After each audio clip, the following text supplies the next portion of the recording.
قال رسول اللہ صلی اللہ علیہ وسلم احب البلاد الی اللہ مساجدها وابغض البلاد الی اللہ اسواقها۔ نبی کریم صلی اللہ علیہ وآلہ وسلم کا فرمان ہے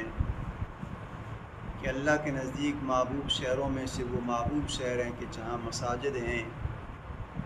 اور بدترین جگہ نبی علیہ الصلوۃ والسلام نے فرمایا الی اللہ الی البلادها کہ وہ بازار ہے۔ اب اس حدیث میں نبی علیہ الصلوۃ والسلام نے مساجد کی فضیلت کو بیان فرمایا ہے کہ اللہ کے نزدیک سب جگہوں میں سے بہترین جگہ جو ہے احب البلاد، محبوب ترین جگہ جو ہیں وہ مساجد ہیں۔ یہ محبوب ترین جگہ ہیں مساجد، اور بدترین جگہ وابغض البلاد الی اللہ اسواقها، اور بدترین جگہ نبی علیہ الصلوۃ والسلام نے فرمایا الی السوق یعنی بازار ہے۔ اب نسبت کی بات ہے، مساجد کی فضیلت اس لیے ہے، اور نبی علیہ الصلوۃ والسلام نے دوسرے مقام پر بیان فرمایا من بنا للہ مسجدا بنى اللہ له بیتا فی الجنہ، کہ جس نے اللہ کے لیے مسجد بنائی، اللہ کا گھر بنایا، بنى اللہ له بیتا فی الجنہ، اللہ تعالیٰ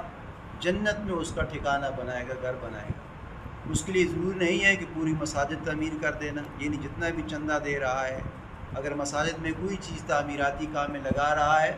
تو نبی علیہ الصلوۃ والسلام نے فرمایا کہ اللہ سے امید واسق ہے کہ اس کی نیت صاف ہے، اللہ کو راضی کرنے کے لیے اس مسجد میں چندہ دے رہا ہے، یا اللہ کو راضی کرنے کے لیے اس تعمیرات میں حصہ ڈال رہا ہے۔ اللہ کے نبی نے فرمایا من بنى اللہ له بیتا فی الجنہ، اللہ ٹھکانہ اس کا گھر جنت میں بنائے گا۔ اور نسبت ہے، اب ایک انسان ہے مسجد سے،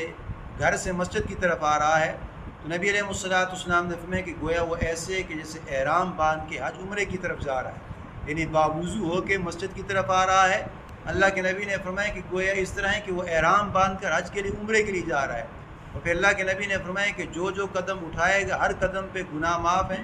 ہر قدم پہ درجہ بلند ہے، اور ہر قدم پہ اللہ پاک اس کو ثواب اور رحمت فرماتے ہیں۔ تو یہ نسبت کس وجہ سے احب اللہ بلادها مساجدها، کہ مساجد اللہ کو محبوب ترین جگہ پسند ہے۔ اور پھر نبی علیہ الصلوۃ والسلام نے فرمایا کہ جب وہ مسجد میں آ گیا، اب مسجد میں نماز کی انتظار میں بیٹھا ہوا ہے، نماز 10 منٹ رہ گئے ہیں، 15 منٹ رہ گئے ہیں، اگر وہ ذکر نہیں کر رہا، یعنی اس کی زبان ذکر سے ملوث نہیں ہے، مسجد میں آ کے خاموش ہو کے بیٹھ گیا، اللہ کے نبی نے فرمایا کہ چونکہ مسجد میں یہ آ گیا، یہ اللہ کا مہمان ہے،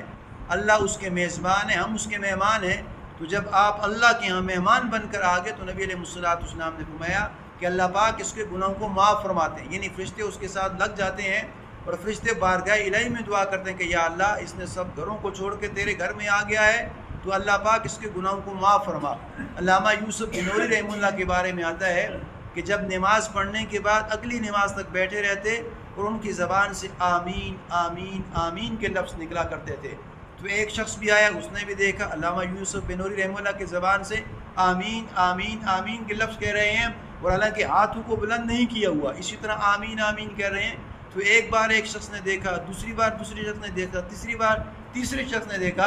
انہوں نے کہا کہ آپ بیٹھے ہیں، آپ ویسے ہی آمین آمین کہتے جا رہے ہیں، کیا معاملہ ہے؟ تو علامہ یوسف بنوری رحمہ اللہ فرماتے ہیں کہ اللہ کے نبی کا فرمان ہے کہ جو نماز کے بعد اگلی نماز کی انتظار تک بیٹھا رہتا ہے تو فرشتے اس کے لیے دعائیں کرتے، اللہم اغفر لہا ورحمہا، اللہم اغفر لہا ورحمہا، کہ یا اللہ اس کے گناہ کو معاف فرما، اس کے اوپر رحم فرما۔ تو میں فرشتوں کی دعا پہ آمین آمین آمین کہتا جا رہا ہوں، اس لیے کہ نبی علیہ الصلوۃ والسلام کا فرمان صادق ہے، اور اللہ کے نبی نے فرما دیا